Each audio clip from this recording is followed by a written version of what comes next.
All right. Well, yeah, starting this off, Daniel, thanks for joining me again. Yeah, thank you for having me, Gary. Thank you. For sure, man. So, before we started recording, we were on the subject of something's going on. There's a shift going on. And then I said, it's the apocalypse.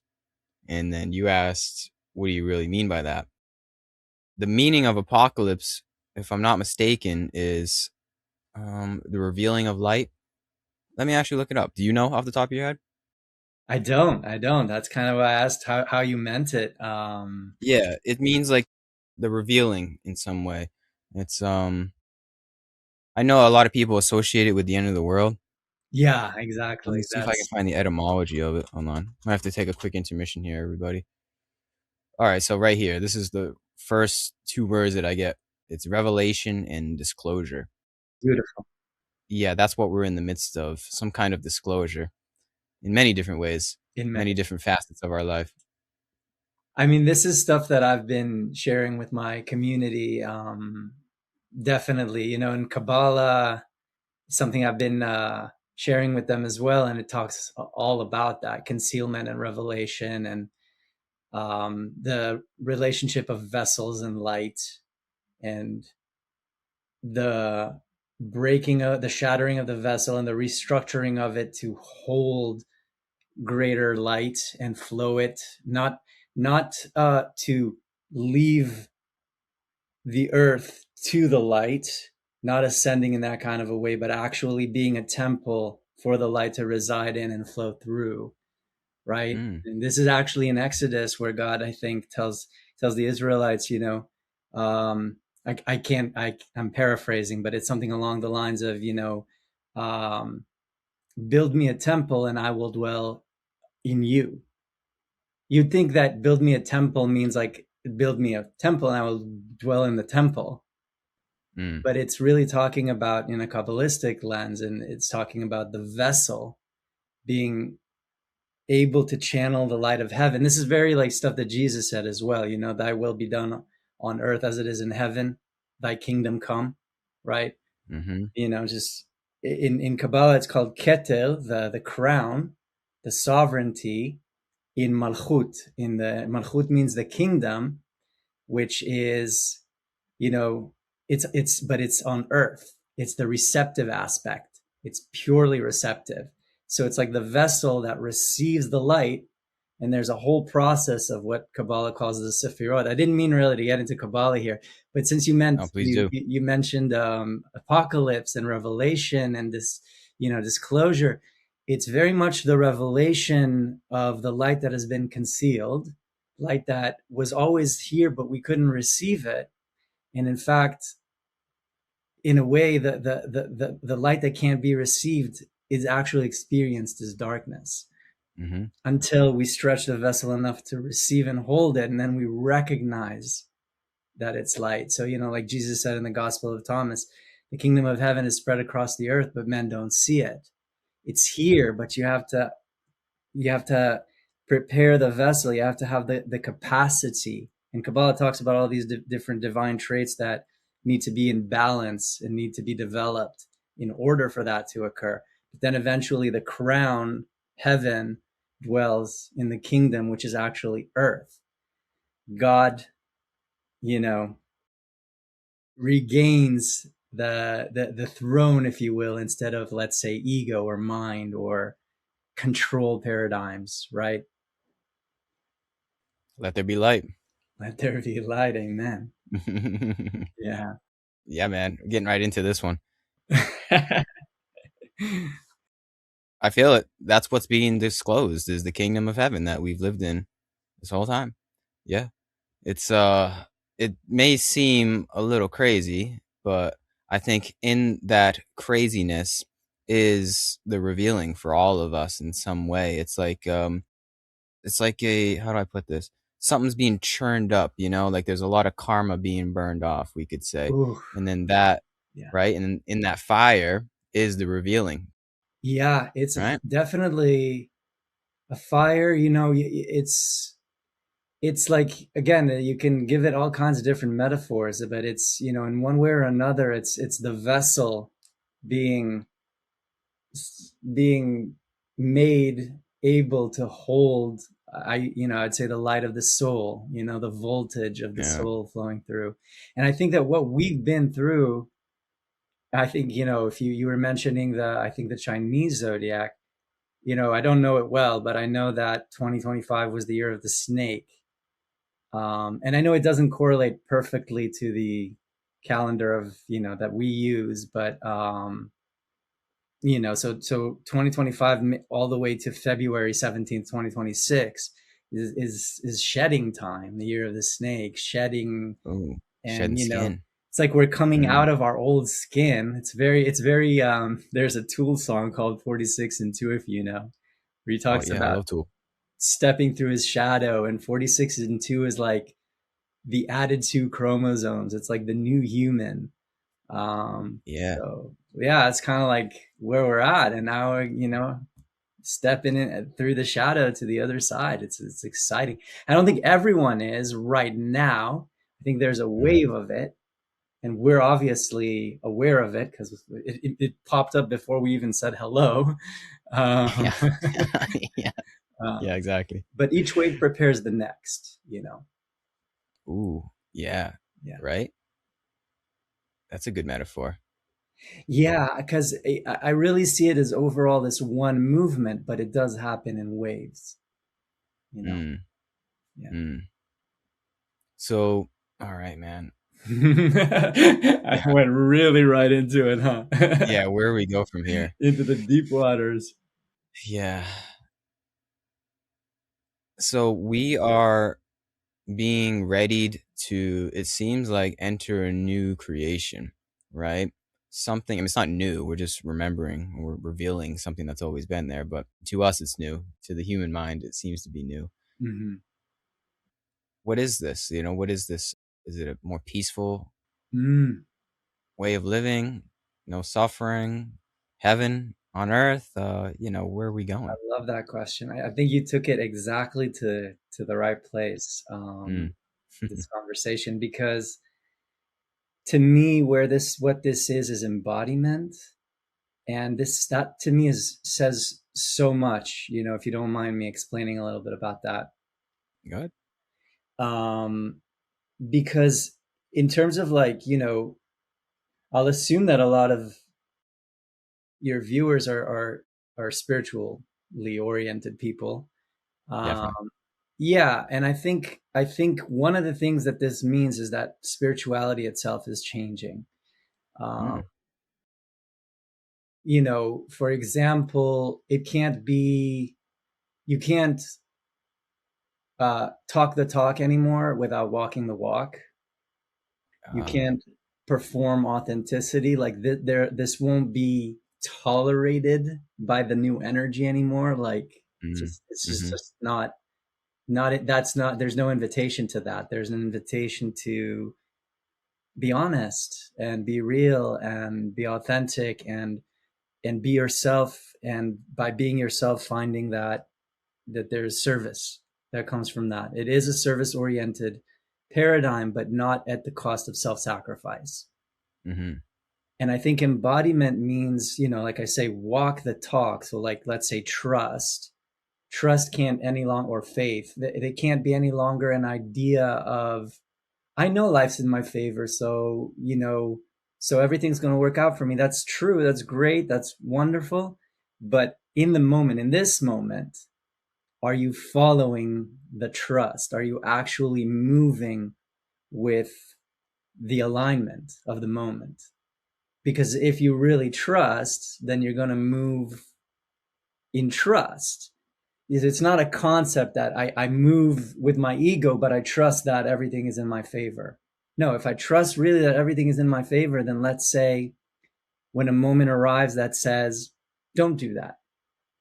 And then I go like, oh, it's hard for me to not go ahead and do that because I'm really attached to the outcome. Can I trust that I don't need to do that? Stop. That's not the alignment. You're being Mm. diverted, right? That's like trust in action, embodied. That's walking the talk. That's living the spirituality. And I feel like in a sense, it doesn't feel so spiritual anymore. It feels more human, more Mm-hmm. it's like it's in things like, can I, it's not a heaven on earth in the sense of like never have anxiety again, never have a challenge again, never have difficulty again, never have emotions that are difficult come up. It's actually a paradigm of heaven where that can come up, and that's okay. Uh-huh. That's totally okay. Like what was seen as a problem, and in the previous paradigm, we tried all kinds of spiritual concepts to get rid of it or to avoid it. Now it's like, no, I'm okay, even if and when that arises. But it's really having that awareness, not just as a concept, but in, you know what I mean? So we can really, we're more immersed in the human experience, yet Yeah. really at the same time more spiritual than ever. It's a Yeah. merger. Yeah. Well spoken, man. Thank you. So it's like a radical trust in that embodiment. And then in that embodiment, hmm, there's less resistance to the goings on of our life, to the comings and going of our life. And Yeah, and that's I heaven think like. I think that's, yeah, that's heaven like, because it's not a control paradigm. I think trust Uh-huh. is like almost like the opposite of control in that sense. Like control says, I will control my anxiety in such a way that it never ever arises, which actually makes you more anxious. Yep. It doesn't it doesn't solve the anxiety at the root. And so all Yeah. of our paradigms, if you really look at it, they're very control based. Medicine, a lot of it suppresses or forces the body into a certain state instead of releasing pressure and allowing the natural healing abilities of the body to occur.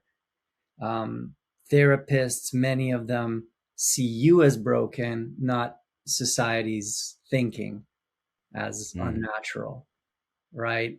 And so this is a paradigm of control and fixing of ourselves, of the world, of trying to manipulate things to get better outcomes all the time, and moving from that slowly, not, it's maybe not so slowly, but it's not all at once either. Um, to, a paradigm of, I guess it's more feminine. It's more allowing, trusting, accepting, enabling, flowing with the Tao or the universe or the divine. Like, I came here to do the will of the Father, not my own, kind of thing, but realizing that really the will of the Father is my own, Hmm. you know. And it's Yep. really, I think, the whole societal programming of control and fixing, which is really based on the idea that you're not good enough. So Mm. fix yourself, edit yourself, prove yourself, seek approval endlessly through outcomes, through controlling other people's perception of you, all of that stuff. It's going to come up for people into awareness, not as a concept, not as something that I can write a book about but not live, but actually it's going to, I think the fire that you were speaking about earlier, it's supposed to scorch a little, to Yeah. make you uncomfortable so that you become aware of these patterns in you and go like, excuse my French, but F that. Like, I am Mm. not doing that anymore. I am done. A lot of times, the paradigm doesn't end in like, I don't know, like a blaze of glory. It can end more like in exhaustion, deep fatigue, anger, rage, enough, those kinds of energies. Yeah. Mm. And it's funny because you said it is like a new form of spirituality, but really it's not even spirituality in the sense that we think of it as. It's, as you said, becoming more human. And in Yeah, that sense, it's not really spiritual. You're just becoming more authentically human. But it is actually, that is the embodiment. It is the spiritual embodiment of that, the knowing that thy will be done is ironically so you becoming more human. and it's incredible, and it can be disorienting and confusing. I mean, I'll say for myself, I've had in the past year and even months thoughts like, where is my spirituality? Yeah. You know? And I had to admit that some of it was definitely without me being aware, and there's no like whip on my back for this, but just trying to reach high without realizing that we're often trying to reach high to avoid a low that eventually Yeah. cannot be avoided. It's going to Exactly. come up. Yeah. Mm. Yeah, they call that the descent in the left-hand path. Everyone follows the right-hand path, Hmm. the ascent, but now I think is the descent, taking what we learned from all of these modalities and the seeking, you could say, into the human form. That's really what matters, I think. It's like, uh, what did we do it all for? What did we ascend for? It's to come back down to earth. Bring the love back into the earthly plane.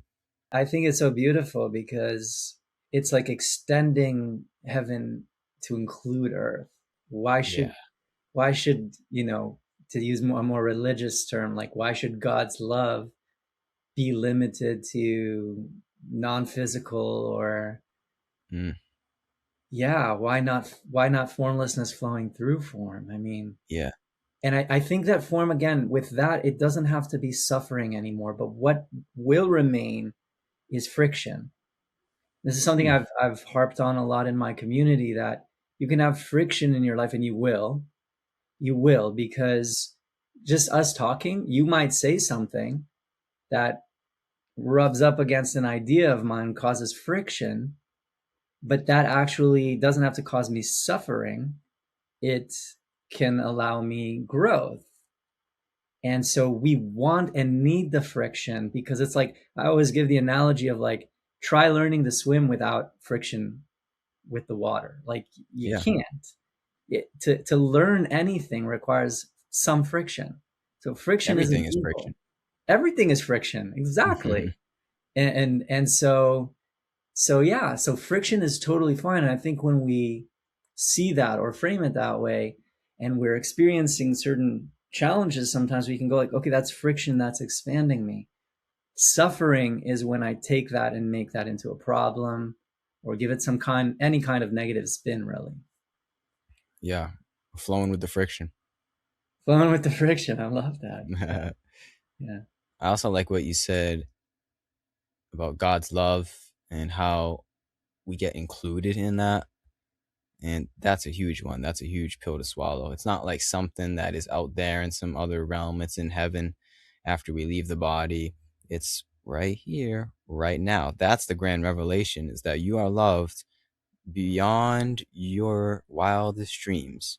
Mm. And yeah, that may sound like a little woo woo to people that don't know any better, but it's the truth. And I think that is the grand disclosure that is, other than aliens, that's the grand disclosure that is going to come about during this lifetime, maybe next, or eventually. I don't know actually when, to be honest with you, but I think this is the beginning of us, being endowed with God's love and actually living on that wavelength.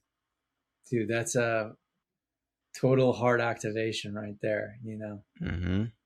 Yeah. I think that I'm totally with you, because if the previous paradigm was, again, something's wrong with you, that's the basis. So fix yourself, edit yourself, prove yourself, correct yourself. Like, something's wrong with you. And this is often stuff that I don't know if to say starts in childhood, because it may not even start in this life, but Yeah. we often have experiences in childhood of not being fully allowed to be ourselves. I think this is the paradigm of being fully allowed to be ourselves. And I think what we realize in that is exactly what you're saying. God is not, this is society that's trying to, that program me or condition me into, and not even in a blame way. It's just what we came into, but it's an unnatural way of thinking that told me that being me is somehow just, it's not right, when it's the Yeah. most natural thing. and Mm-hmm. and God is the allowance, the invitation, the permission, on the other hand of it, to be yourself. Even if you want to say, I God would say, if we had to put words to it, like, I created magnificence, you are magnificent. And so This paradigm has no worthiness issues. It's where there's not even a question. And so you are loved, and even if anxiety arises, you are loved. That doesn't make you less. Even if fear arises, you are loved, and it doesn't make you less. Like it doesn't, it's unconditional, right? But Mm-hmm. this one is performance based, is superficial, is outcome based, it's Conditional. conditional. Exactly. That's the big difference. Yeah. Huge. And God wants us to be us. God created you to be you specifically and to fill some kind of role for the kingdom of heaven that only you could fill. I know that sounds very religious. I don't usually talk like that, but that just seems to be what's coming up for me right now. We were all created for some kind of specific, unique role. And all of your imperfections fit that role too. That's the thing. Oh, I love that you added that. Yes. Yes. I mean, yeah, this brings up a few things. Well, first of all, totally, because this isn't about like unity through conformity, right? It's about unity through diversity. Like we are Mm-hmm. one multifaceted diamond, but every facet is unique. Yeah. And that's what makes the diamond as epic as it is, for lack of a even better word. Um, but where you added also the imperfection part, you know, I think that what's going to come to light for a lot of people, I think it is coming to light for those who are crossing this current wave of ascension, you could call it, or threshold, or, are really, really diving in fully into the new earth, and will kind of end up guiding probably the next wave. Mm-hmm. Um, I think one of the things that's going to very much come to light for everyone in this wave, if it hasn't yet, is that all of the SHIT that they've gone through and their so-called imperfections and all of that were actually perfect imperfections, Yep. in the sense that you needed to go through exactly that to you were on your mission the whole time, but you didn't know it because you thought that it needed to look a certain way. You thought that you weren't, acting like society expects you to act. You weren't able to function at that level. You weren't able to hustle. You weren't, whatever it was that made you feel inadequate. Actually, that was part of your success story in the end. That's how I feel. I like that. Yeah. And that's the miracle of the revelation, right? Is seeing that all the shit that we went through was for some reason. And a lot of us go through some shit, man, some deep shit, that's for sure. But it really is all for a reason. Yeah.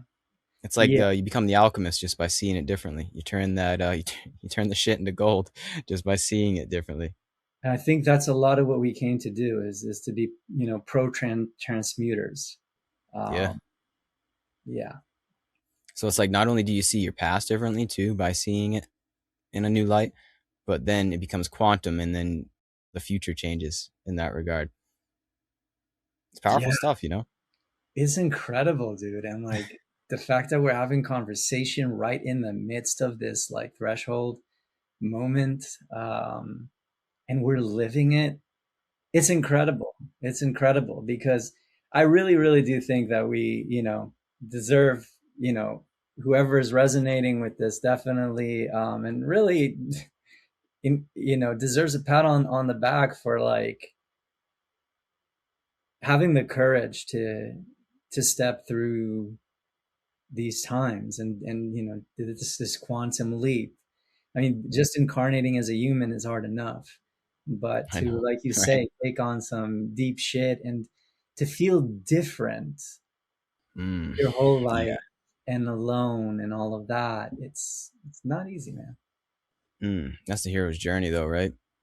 Mm. Is yeah, not only to be human. You could say everyone is kind of the hero in some way, but also to follow the path, you know, the spiritual path and really live it out. It definitely takes courage. You're definitely I mean, personally speaking, the black sheep in some regard. Yes. I think that's another thing, you're saying revelation and disclosure in the beginning. And I think that's another thing that's being revealed is how powerful we are, Yeah. Hmm. because in a way we can look at like astrology as shifting the times, which I have very deep respect for astrology. So I'm not gonna, put that down. But at the same time, we could also say that we, in cooperation with the divine, of course, 'cause as the divine, but we're the executors down on earth. What I tell my community a lot is teamwork makes the physical dream work. Mm. And I mean like teamwork with spirit, but it's also in this regard of, we're going to, teamwork with our soul tribe, or our communities, and communities we will be finding, and all of that. But it's like, because I think spirituality has often, especially non-duality, has often taught this passive approach, right? um and that's where like Kabbalah differs a lot from that, where it says like the divine is asking for your participation, because it views this whole thing, it calls it the great Shabbat, the great Sabbath, which means that that's the time, it's the period of the great Sabbath where creation is complete, but it can't complete without you, without me, without those who are down on earth, the executors of energy that's coming down from upper realms, and wisdom that's coming down, and love that's coming down. Like, somebody needs to receive it. The word Kabbalah means to receive it.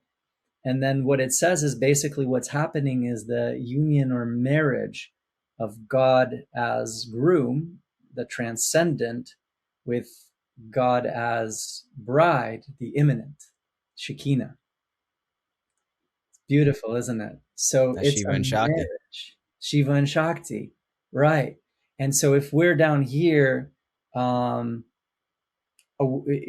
awakening the Shekinah by receiving God, and then the male and the female marry in us, the feminine and the masculine, not really male and female, the masculine and the feminine, the transcendent and the immanent, they marry in us. Then I'm just saying our role is incredibly significant. And this whole idea of waiting on God, or waiting on the zodiac to do it for us, it's like, the way Kabbalah would view like the planets and their powers and forces moving through the heavens and all of that, would be that there's a specific word for it in the Bible and in Hebrew, and but in translation to English, it would be something like, God's army, God's forces.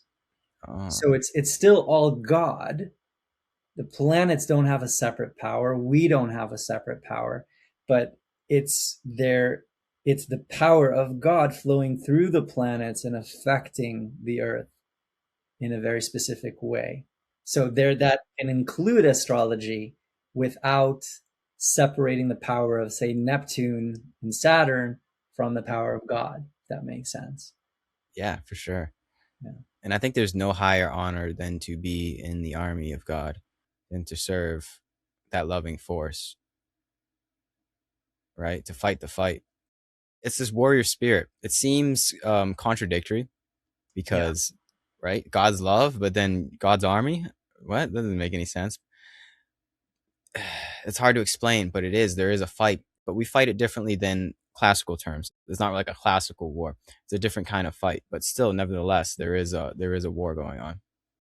100%. I mean, I'm not going to deny that, because I feel like on one level, I've been attacked my entire life. I've been under attack, you know? And Mm. so that's again where a lot of spirituality that is more passive is like, will I've heard the term from, like, if Dan Millman's Peaceful Warrior. I've heard Oh, that term. There's a movie also as well with Nick Nolte. It's cool if anybody wants to check it out.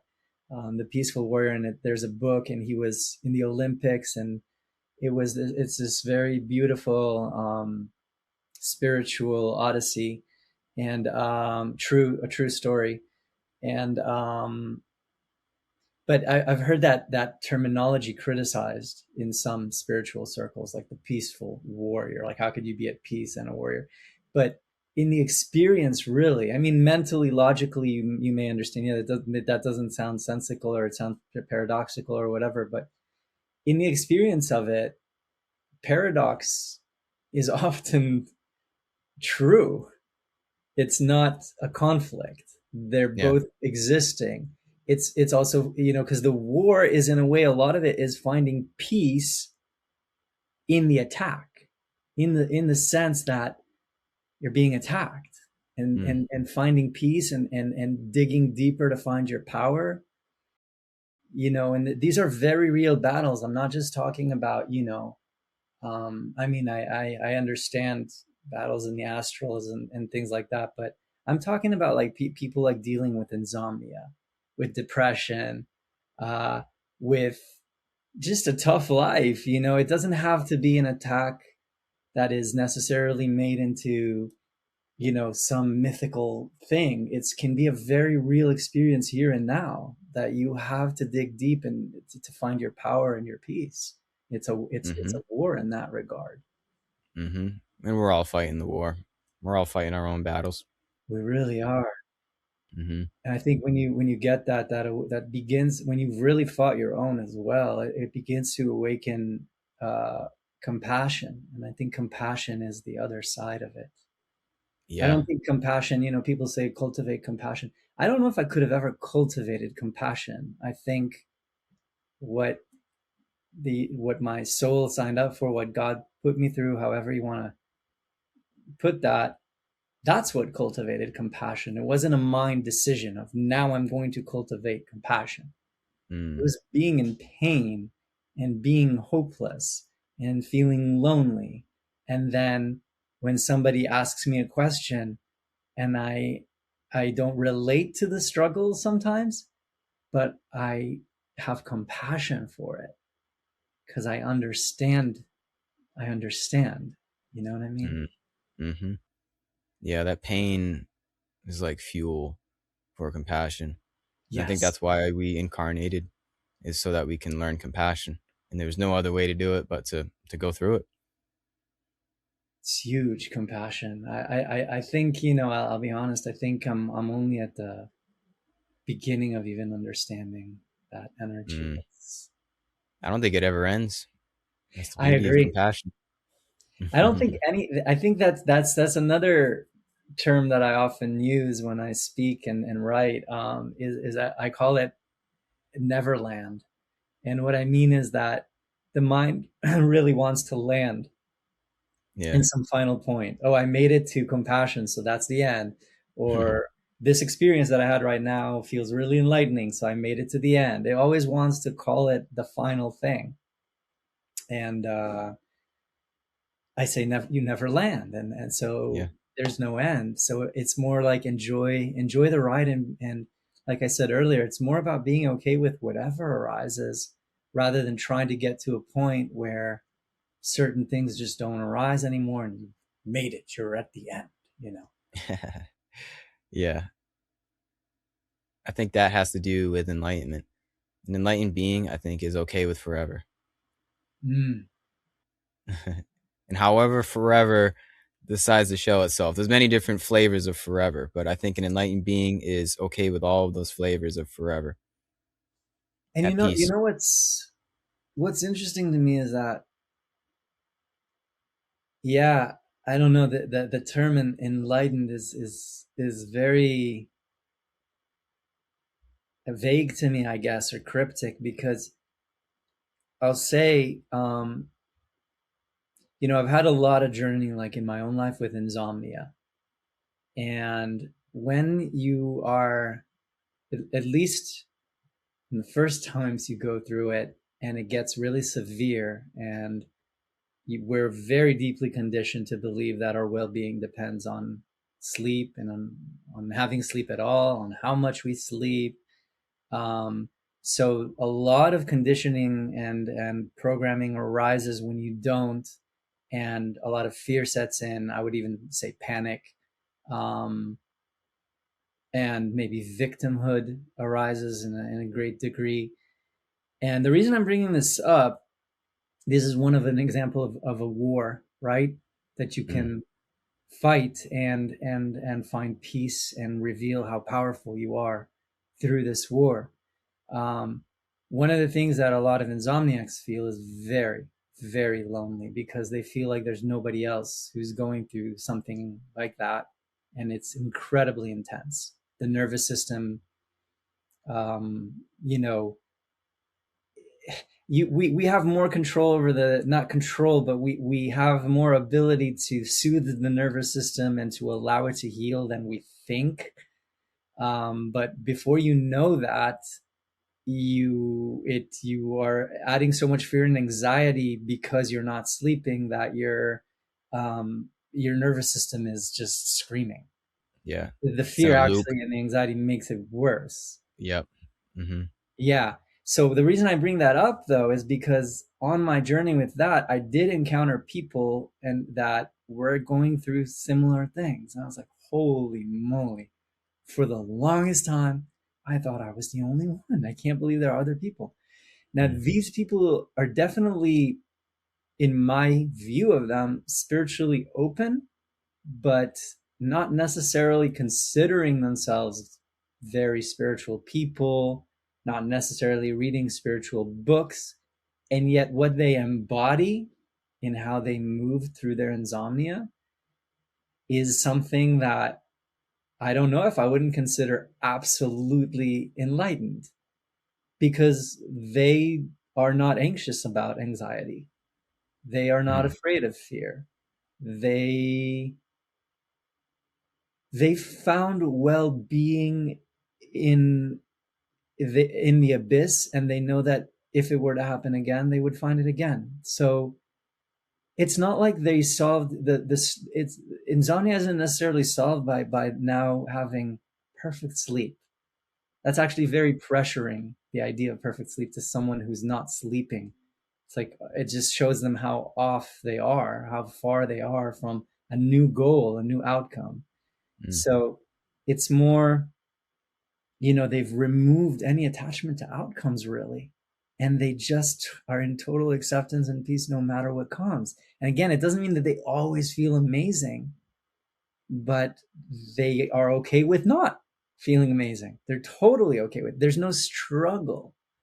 I think that's the recovery of of insomnia, but also of of our wars. Yeah. It's not I feel okay indefinitely now. It's like I'm okay. I can find well-being in everything. I found my Mm. power to choose kindness, love, um, positivity in the midst of something that would normally knock me out. It's a type of invincibility. And the reason I specifically go, and I know maybe some people aren't so interested in insomnia, although I think insomnia is one of the most enlightening spiritual sadhanas or vision quests or journeys that you can have. It's absolutely enlightening if you go through it with wisdom, I suppose. Um, but what I'm saying is these people are not the normal, not your normal, not my normal idea, at least in the past, of an enlightened being. And Mm-hmm. yet I I bow before them and touch their feet, you know? Mm-hmm. Yeah, it's like as you said in the beginning, it's a new form of spirituality that isn't really like classic spirituality. And they're so available and human and Mm-hmm. humble and kind and compassionate. And they're they don't advertise it like in a spiritual lens, Yeah. but I Mm. see it, so that's why that was my remark on the enlightened being, Mm-hmm. yeah. That's a good point. Yeah. Someone can be more spiritual and have never read a book, never attended any kind of talk, never listened to a podcast, than somebody who has, ran the gamut in all the spiritual modalities. That's the thing. And I think that's the embodiment that we're speaking on in this whole conversation that's coming about in all of our lives is you don't, how do I put this? Is like, you don't really have to do all the classical spiritual stuff per se. It just kind of, I don't know. It's almost like it just dawns upon your life, and it's really just about compassion, as you said. And I think it is also about how the war is fought. Like we fight the battles differently. We don't fight fire with fire anymore, Mm-hmm. right? It's a different kind of way to wage the war.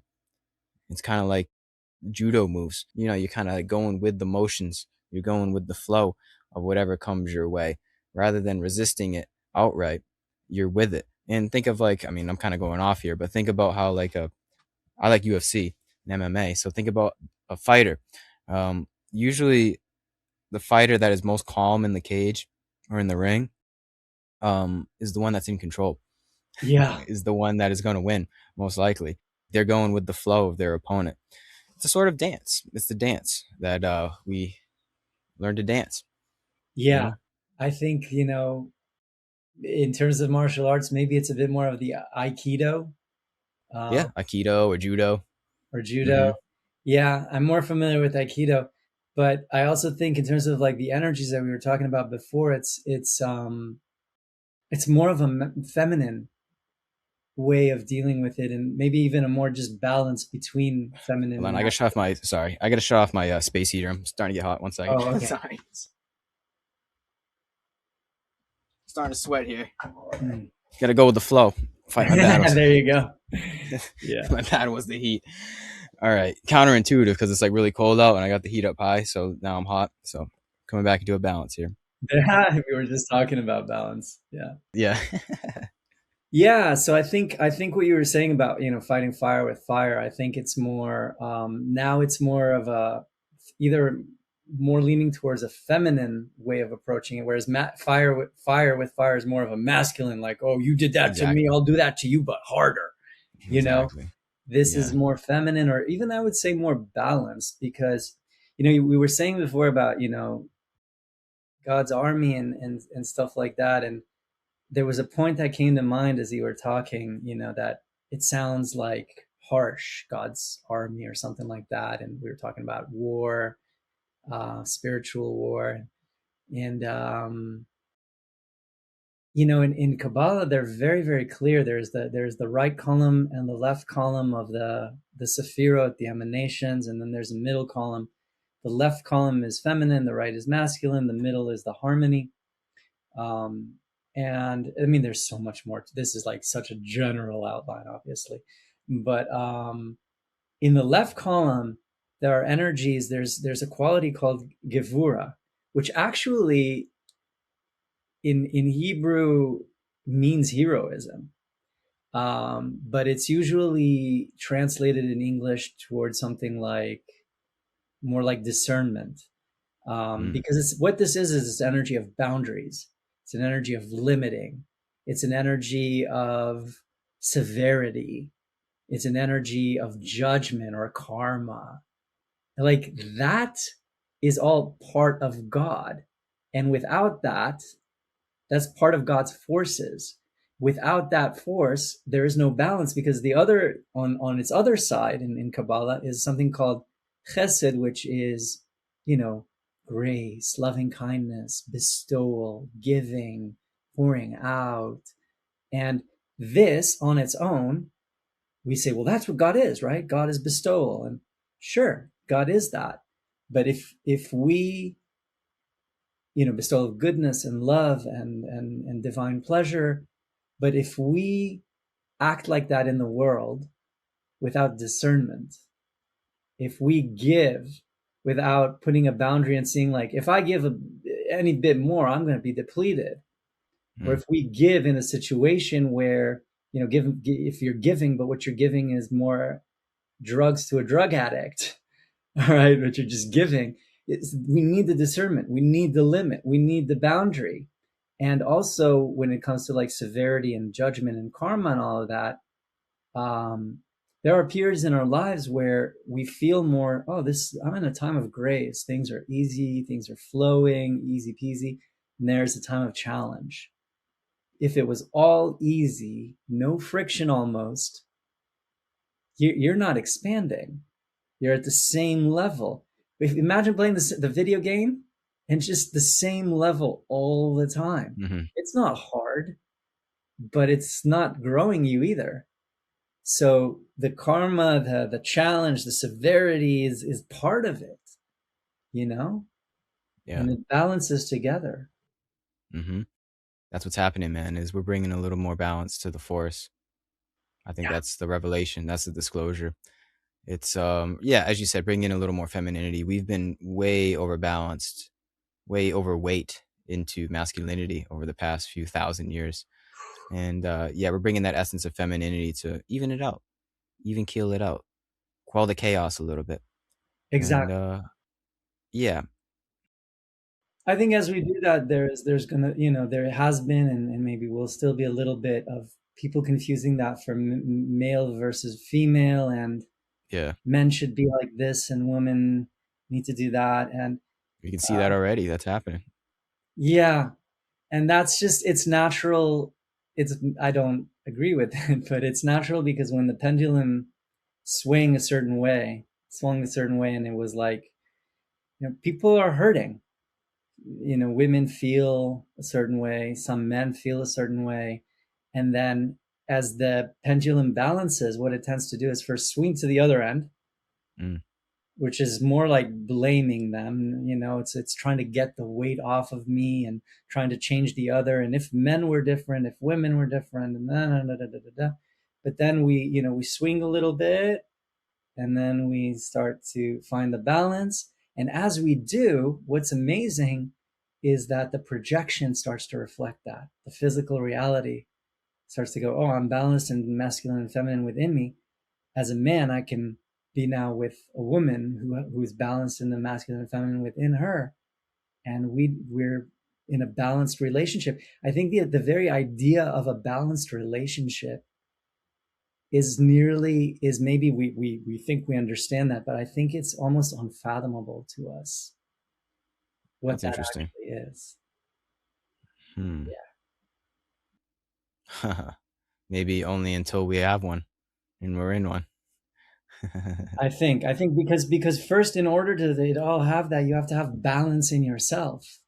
And like you just said yourself, we've been so on the masculine side. Yeah. Even spiritual people who think like I have not been on the masculine side, it's been an internalized masculine where instead of going out and dominating the world, there was a self domination, self fixing. Like I said before, self editing. I'm going to do another spiritual modality and that will fix me. I'm going to, you know, it's like this basis that is false to begin with, that you're Mm, wrong. Being you is not enough. You got to edit yourself somehow. That's mm. masculine, imbalanced. Yeah. Yeah. It's an interesting journey as a man to embody femininity. And to speaking personally, that's been pretty much my whole path is bringing this essence of femininity into my life Wow. because before I was very masculine oriented. I mean, I still am, but there was no essence of spirituality that I can think, femininity that I can think of. And I think, I mean, this is just coming to light as I speak. It seems like the whole path of spirituality to me is really coming to terms with my own femininity. And what does that look like with my masculinity too? That's the thing. Is like you don't completely shut off masculinity either. Mm-hmm. When you have those two forces, I think that's the sage. That's the Jedi right there. mm. So yeah, I don't know. It's just like it's an interesting journey as a man. I just have to say Yeah, to I do wanted that. to ask you, Hmm. how do you see how do you see the awakening of the, like, if you could specify a little bit, if you're willing to, the awakening of Hmm. the feminine within you. Hmm. What is that? How does one know that that's happening at all? Yeah, it's an interesting query. I would say it's becoming more in touch with my body. more in Wow. touch with the signals of the body and the intelligence of the body through yoga and meditation, slowing down, not always having to do stuff, not being so outward, not having to be somebody really. Yeah, so it's really just like to slow down and sort of submit to the forces of my body, of the world, the signals that are outside of the logical and linear thinking. Totally Yeah, to put it resonant. simply. That's Yeah. really well put, I think. Really well put. Captures the essence of it, I think. What would you say? How would you answer that question? Well, first of all, I just want to say, like, I teach a lot of that, and I'm a man in the Hmm. physical, and a lot of those that I've learned from as well are both men and women. But I'm just saying that point that men can definitely teach feminine energy, and sometimes women can't, and vice versa. And so I just want to say, like, this confusion of feminine, masculine with female and male is, I don't think it's serving us. Just because I'm a man doesn't mean I can't guide people in a feminine way or Yeah. towards their own femininity, even if they're women. Hmm. Of course, there are limits in terms of maybe, women, when it comes to bodily stuff, she'd rather talk to another woman. Obviously, Yeah. I'm not going wild here, but you know what I mean, right? I think the Yeah. point is clear. In terms of how I would put, what was the question again? The What was awakening, your question? What does it mean to, yeah, what awakening. does it mean to awaken to femininity within yourself as a man or just anybody in general? I very, very much related to what you said. As a man specifically, I think I think it really just has to do a lot more with receiving Yeah. as a way of living, a more Mm. restful way of living rather than doing, producing, hustling, getting it, making it happen, forcing it, pushing it. Um, and again, that requires trust. And I Yeah. think it's more restful because, and more nourishing and rejuvenating in that sense, and grounding, because if the mind says do and control or otherwise the outcome won't happen, the feminine energy in me goes like, we've seen where that leads before. Mm. Even if you do get the outcome, it doesn't really give you what you're really wanting. You want to Mm. be connected. You want to be able to feel.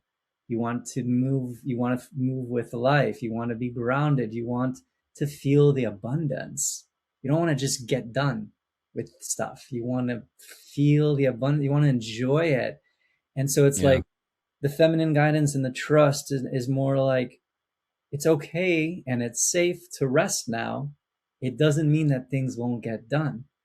It's very much like Lao Tzu's, nature doesn't hurry and yet everything is accomplished. That's good. Yeah, Yeah. yeah, And on that note, once we tap into our true nature, the masculine and feminine poles, it actually provides power, as we spoke of before. It provides volition. It provides this energy, like superpowers, really. I mean, literal superpowers, some may say, like cities, but in a metaphorical sense, I feel propelled by some sort of power that I didn't feel before I was on the spiritual path. yeah. I definitely think that that's coming in. I think that's part of the expansion of the vessel. Yeah. Um, and I think that the nervous system is adjusting to be able to flow that voltage again. So I think that Hmm. as we flow more light through us, and it does require a different rhythm, a more feminine rhythm, Yeah. or a more balanced one at least. I think that, yeah, powers can come in. I think the mind seeks power, which means that it doesn't actually have it. Hmm. Yeah. And the other paradigm is connected to that power and is receptive to it and allows it to flow through. Again, it's like God's power, but it flows through each one of us. It's like we're appliances in God's electricity. And so it flows through each of us, but in a unique way. maybe I'm a toaster and you're a refrigerator, you know. Yeah. It's true. Yeah, we all have our unique pattern, our unique formula or blueprint to engage with that power. That's part of it. That's part of the power that you feel. It's like, oh, I have to not I have to, but I have a sort of role or duty here. That's what I feel. Maybe that's the masculine essence again. But that's what I feel. And, tapping in with the femininity, I feel in through flowing with the masculine essence in that femininity, there's a duty to serve that power. There's like a duty uh to do what I'm doing. Like literally right now, I feel like this is my purpose. But everybody has their own purpose. Everybody has their own dharma in service. And yeah, it's like just flowing with that, knowing when to listen, right? Knowing when to receive the guidance and then acting upon the guidance. That's the feminine and masculine principle in a simple way. It's like know when to listen, know when to shut up, and then know when to go. That's the And balance. That's the that's balance. the flow. And it's Hmm. the flow. And I think that doing when it's time to go, like you said, the more masculine, like get it done energy, when that comes up, it feels good. It's not pushed, Exactly. it's Yeah. not forced, it's aligned. But you also, Mm. it's not only to know when to go, it's also to know that this has been even harder for me, is to know when to stop. Yeah. Right. That's where I Yeah. really needed to develop trust. Yeah. So you don't burn out, essentially.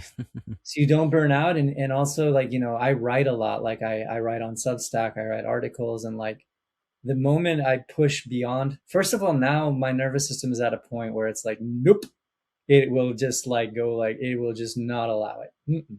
Nope, Mm-mm. you are gonna stop and either move around a little bit or rest, or really a lot that I've been really able, a capacity, you could say, even a power, although it's not how most people would think of power, is I've been able to really genuinely do nothing. Mm. That's something that the controlling mind can't, the achieving mind can't achieve. Yeah.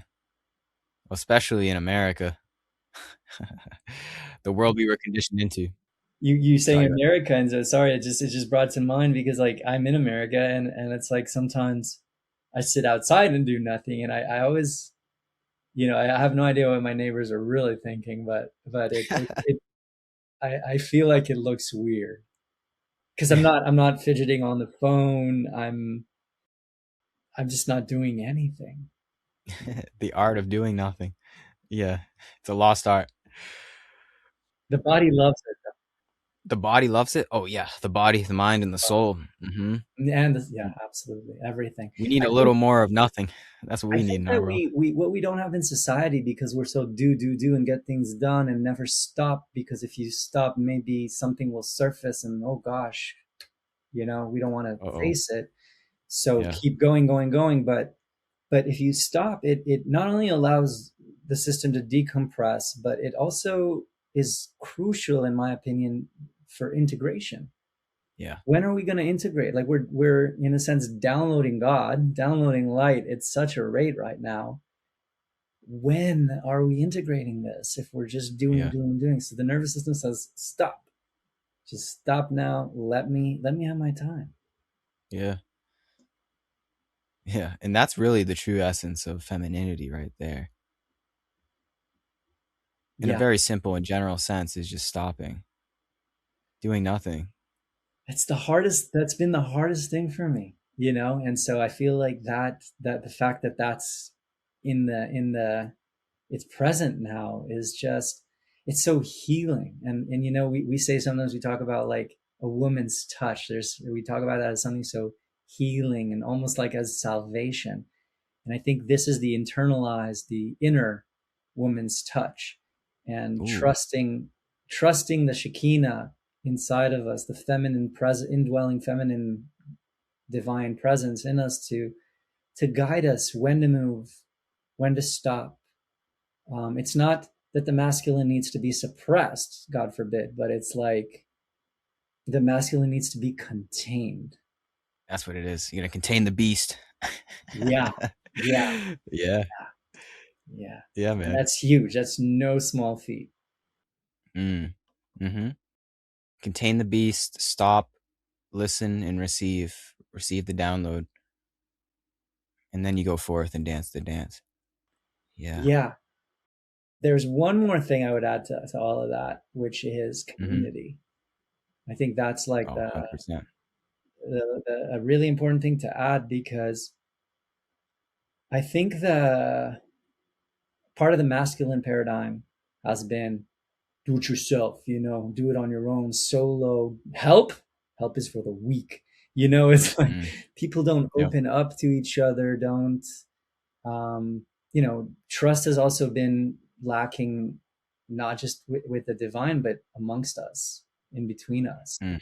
And I think community, if you're lucky enough to have a few good friends at this time that can hear you, and speak at your level or something like that, I think that counts for a lot.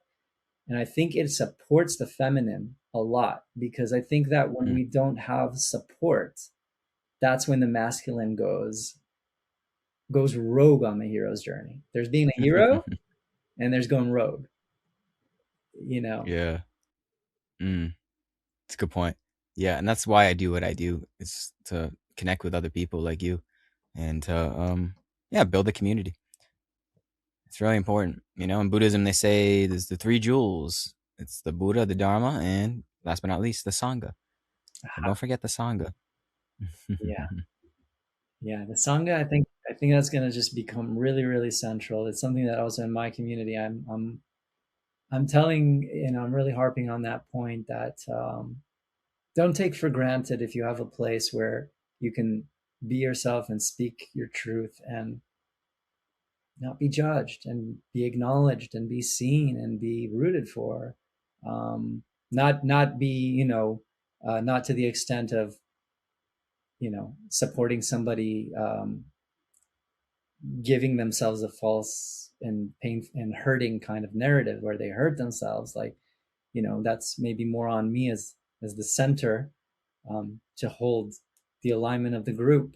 Um, but you know what I'm saying? Like the Hmm. this is so foreign to us, I think. You mean I can just sit here in a group of people, be vulnerable, and feel safe? Hmm. I think it takes people time to realize that that's a thing. Yeah. Yeah. Mm. And that's the glory of the times that we're in, is we can do this with the technology that we have. Yeah. Although I do think it's going to come more into the physical with the coming years, but We'll it's get going to there. be more like we're using the technology and not the technology is using us. Because I don't know about you, but some social media has become just like it's noise. It's so much noise to me, Oh, you know. most social media Yeah. is just noise and distraction. Whew. I like to say I go on X, previously known as Twitter, to remind me that we're in Kali Yuga. Mm. That place is insanity. But I never yeah, had it. most of it. Oh, yeah. I mean, it's just, if you want to talk about insanity, just go on X and just look at the popular posts, the trending stuff. It's wild.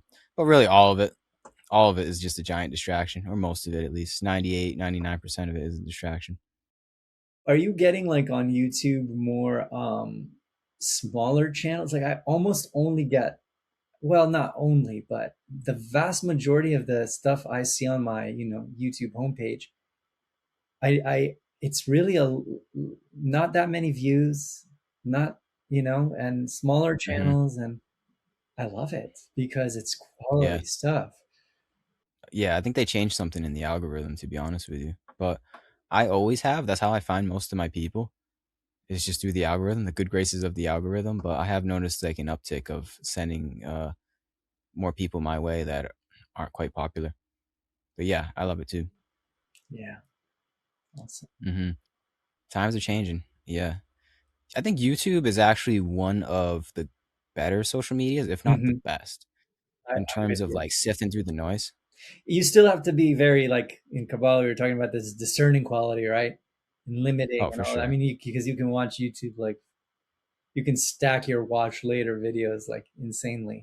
But Mm-hmm. um, but yeah, you have to be discerning. But I think that if you are, a lot of videos on YouTube can be very accurate for you, like literally Yeah. heaven sent or divinely Yeah. guided. I've really been feeling that, and I also think that I feel really grateful for the people who are making them, because to me what that shows is there's something very they're listening, they're aligned, and there's a this is something new that I feel is awakening with our alignment is precision. Mm. In Kabbalah it's called hod, it's the quality of hod, and it's precision. Like even when I'm writing articles, it's like I can feel like if I use that word or this word, the meaning of the overall sentence doesn't really change, but there's something about using that word that just feels like that's the one to use. It's a Mm. precision. There's again, like what Yeah. we said about when to do and when to stop. That's precision as well. Because if I continue too much, that's when you know, I'm saying things that maybe sound smart, but I'm not really flowing the light. I'm in my mind again, you know, Mm. um, Yep. Missing the target. precision. Yeah. And I feel like that's what I'm saying about these YouTubers. Um, just, in a way, I admire that because it took me a lot to develop that. I was always over giving and over pouring and just saying, well, you get the idea, right? You get the idea. And in my work, I've noticed that precision when I don't just when I've developed that quality of being precise, what I say is precision packs power. And I think you mentioned, martial arts. I think that fits. Yeah. Right. Yeah. Exactly. It's not about how many punches you throw. It's about that one punch. Yeah, that one right, the one that knocks them out. Yeah. Mm-hmm. I feel that, and that is a word that I've never heard anyone use, but I feel that from people that I resonate with. It's their precision in their words that I like. It's how accurate they are with the point that they're trying to describe. Yeah. I've never realized that until now. It's like, oh, they just like what makes a really good teacher to me is like they know how to use their words. It's not even specifically what they're saying. I've probably heard the same kinds of words a million times. It's like how they're utilizing the It's the word. delivery. Yeah. It's the delivery that counts. Mm-hmm. And if they're embodied, or if they're like not, they don't have to necessarily be embodied, but if they're just connected, yeah, Yep. it comes through. Yeah. And that's the thing. If you know how to listen enough to the divine flowing through you, that precision is effortless. Exactly. Exactly. You don't even try and it just comes out. Like so much of what we spoke about today, I didn't plan it.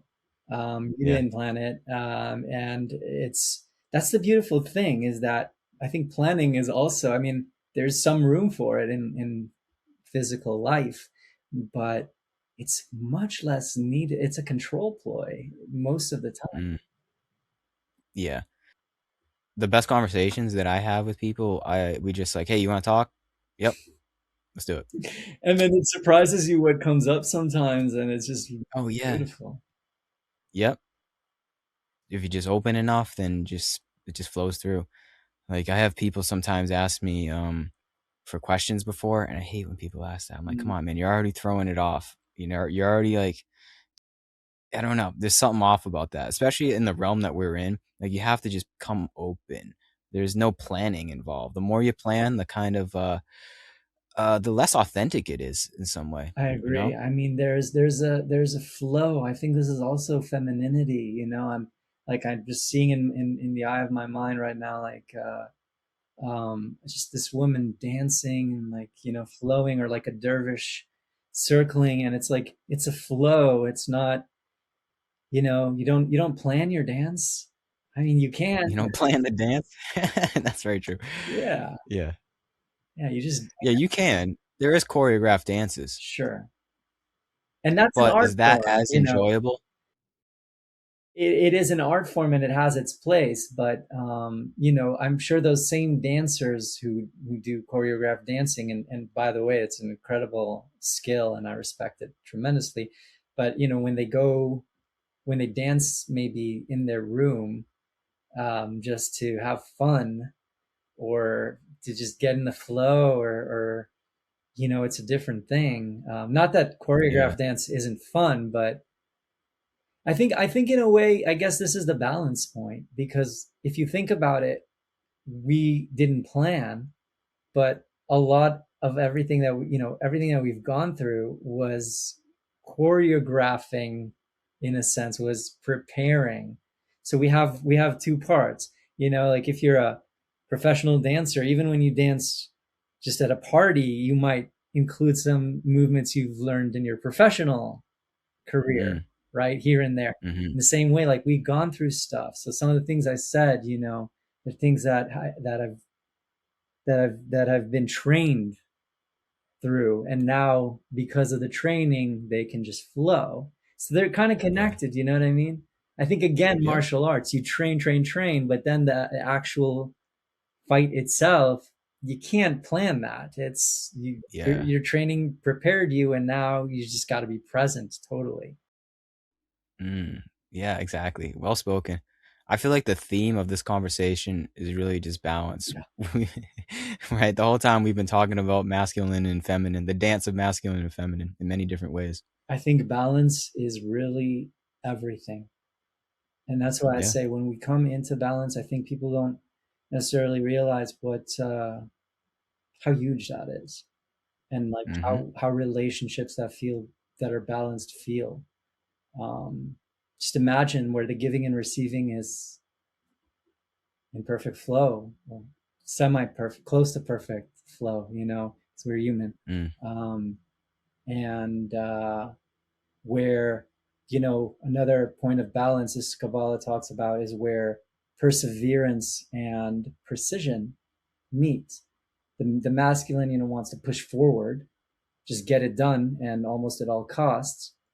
Um, and the other quality, the quality of precision, is about listening, and it takes a certain humility, also, to go like, you know, like we were saying about before, maybe hear, pay attention, see what's needed instead of just I have to finish this. What's Mm-hmm. actually needed right now? Do you really have to finish this? What arises in you when you sit with, what if it, maybe it won't be finished by the time that my mind has set for it, or in the way that my mind has already predetermined? What if that's not where it's going? What if that doesn't happen? Can you sit with that anxiety? That's why I say, like I was talking about, you know, when we were saying about the enlightened beings, I was talking about those people that I met through severe insomnia, where I was like, this is what they do. They allow their anxiety, they face themselves fully. And I think they live very, very rich and softer lives for it. Mm. Well spoken, man. Yeah. Face yourself fully. Yep. And whatever it is, insomnia, anxiety, depression, anything, really, anything that pops up in our life, you face it fully. And then, yeah, your whole life will be softer because of it. It's really just about embrace rather than resistance. Yeah. Yeah. Yeah.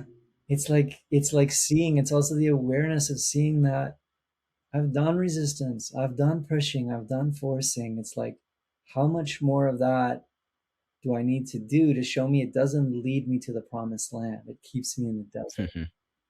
Mm-hmm. I'm still in the desert. I'm just pushing, pushing, pushing. And it's like I'm thinking I'm going to get there. And it's so paradoxical and counterintuitive, because you get there by just stopping to do that. It's not that you make it to the promised land, it's like the revelation, the disclosure that we spoke about before. You realize, like, I've been in the promised land. Just stop trying to get there all the time. And that exactly circles us back around to what I said with Jesus' quote from the Gospel of Thomas: the kingdom of heaven is spread across the earth, but men don't see it. Right? Amen, brother. I think that's a perfect note to wrap this up at. I think so. I love it when conversations just make a perfect circle, you know. But it's not really a circle. It's like we started at that point, and then it spirals up to the next rung of the spiral. But it sounds the same. But now we've gone through a journey, and we get the same point on a different level. It's just so beautiful. Yep. It was definitely a journey today, man. This was awesome. Daniel, Thank you for allowing. thank you for joining me today. I um I really appreciate you. This was wonderful. Well, I don't have anything else to say. Do you have anything else you want to say though? Or you just want to keep it at that? thank you, and I appreciate you too. I mean, you know, you for holding this container and just allowing this awesome conversation. 100%. Peace and love to you, Daniel. Peace and love to you Peace too, and brother. love. All right, everybody. See ya.